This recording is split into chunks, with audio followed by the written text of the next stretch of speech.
तकरीर के लिए आयशा खुर्शीद बिन्त खुर्शीद से मैं गुजारिश करता हूँ कि वो आए और हम सामिल के भी अपनी तकरीर से हम सबको मनव्वर में अल्लाह करेगा।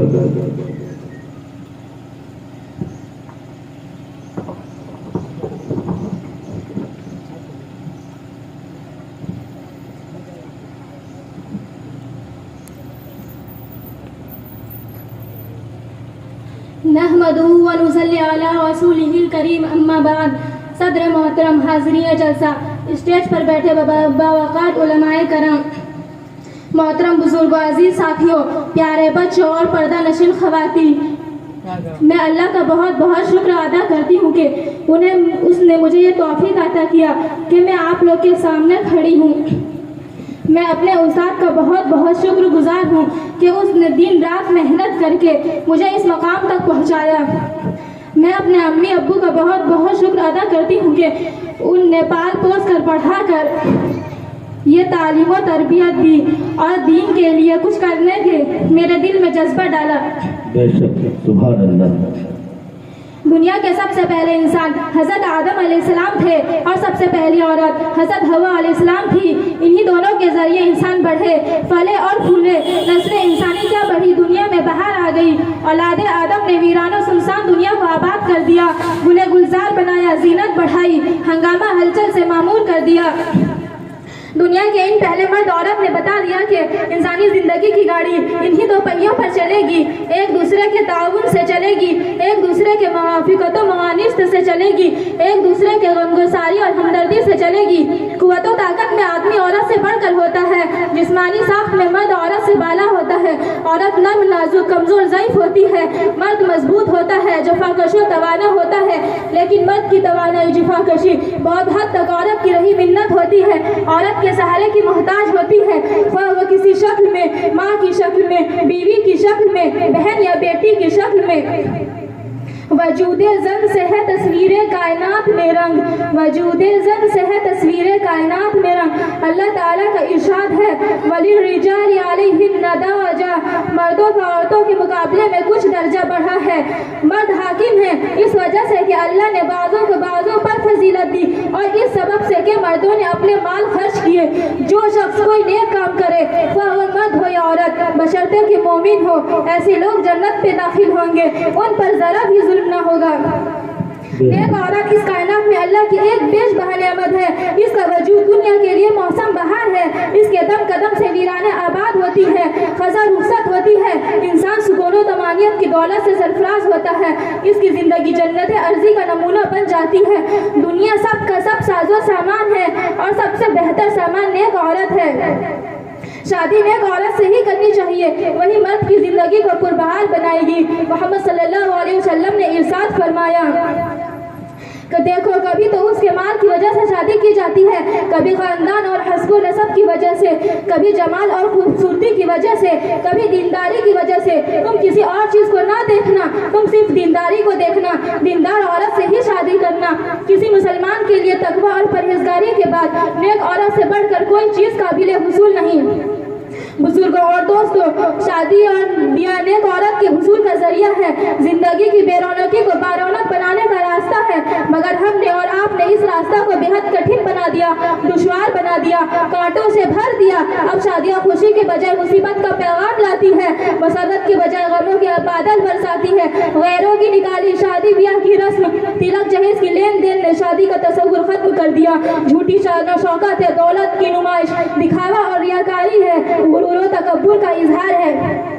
सब कुछ है मगर इस्लामी शादी का तस्वुर मफकूद है, इससे कोसों दूरी है और इस दूरी पर न सदमा है, न अफसोस है, न रंज है, न मलाल है। इस्लामी अहकाम के खिलाफ वर्जी होती है, कान पर जू तक नहीं रेंगती, गोया कुछ नहीं हुआ, कोई खास बात नहीं हुई। इस्लामी तालीमात की मुखालिफत हो गई तो क्या हुआ, इससे कुछ फर्क ना पड़ा। लेकिन यहाँ इसके बरअक्स मामला है। शादी की बात तय होते ही लड़की वाले फिक्र में डूब जाते हैं, उनकी रातों की नींद उड़ जाती है, उनका चैन आराम छीन जाता है। उन्हें बस यही फिक्र खाई जाती है कि तिलक की रस्म कैसे अदा होगी, जहेज का इंतजाम किस तरह होगा।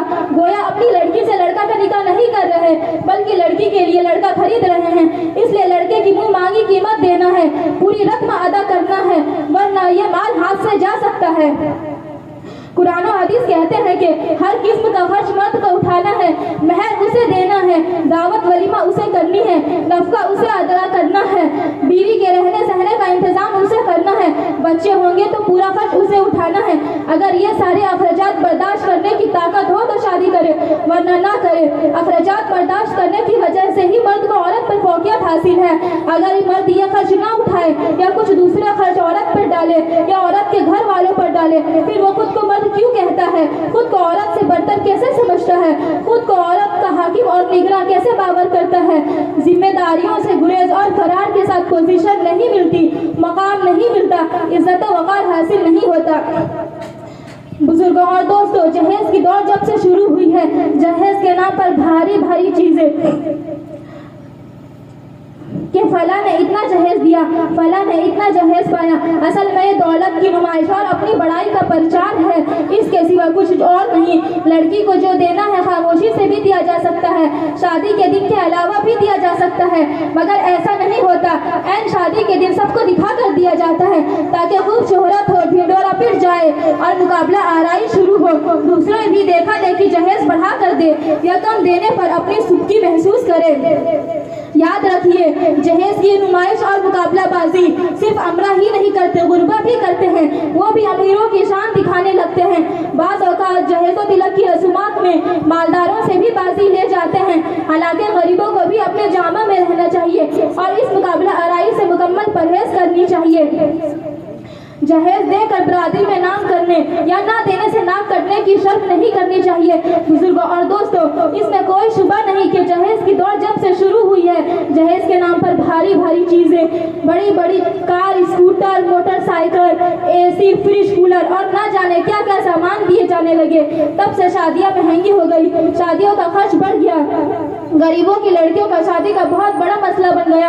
उन्हें ना चाहते हुए भी भारी जहेज का इंतजाम करना पड़ता है। खेतों जमीन बेचकर, सूदी कर्ज लेकर किसी तरह ये बोझ उतारना होता है। नतीजा ये होता है कि बहुत से गरीबों की लड़कियां कुंवारी रह जाती है, वो लड़के वाले का मुतालबा पूरा नहीं कर पाती। बहुत सी लड़कियां अपने वालिदैन की मुफलिसी को देखकर खुदकुशी कर लेती हैं। किसी तरह ये शादी हो भी जाती है तो दुल्हनों को तंग किया जाता है, उन्हें मारा पीटा जाता है, पेट्रोल या मिट्टी का तेल छिड़क कर जला दिया जाता है। ये वाकयात अखबार से पोशीदा नहीं, आए दिन की कहानी है। सोचिए किस कदर दिल को हिलाकर रख देने वाले ये वाकयात है। संग दिली और शकावत कल्बी से बढ़कर और क्या मिसाल मिलेगी। इसका क्या नतीजा निकला? यही ना कि वालिदैन पर लड़कियां बोझ लगती है। लड़कियों की पैदाइश पर वालिदैन पर फिक्र के पहाड़ टूट पड़ते हैं। इसकी शादी कैसे होगी? इसके लिए जहेज का इंतजाम किस तरह होगा? लड़की की पैदाइश पर खुशी के बजाय ज़माना जाहिलियत की तरह गम और सदमा होता है। जब इनमें से किसी को लड़की की पैदाइश की खुशखबरी दी जाती है तो उनके चेहरा पर स्याही छा जाती है और वो गमगीन हो जाता है। लोगों से वो लड़की की पैदाइश की खबरें बद से छिपता फिरता है। वो सोचता है कि इसे जिल्लत के साथ जिंदा रखे या मिट्टी में दफन कर दे। खबरदार, कितना बुरा था वो फैसला जो वो लोग करते थे।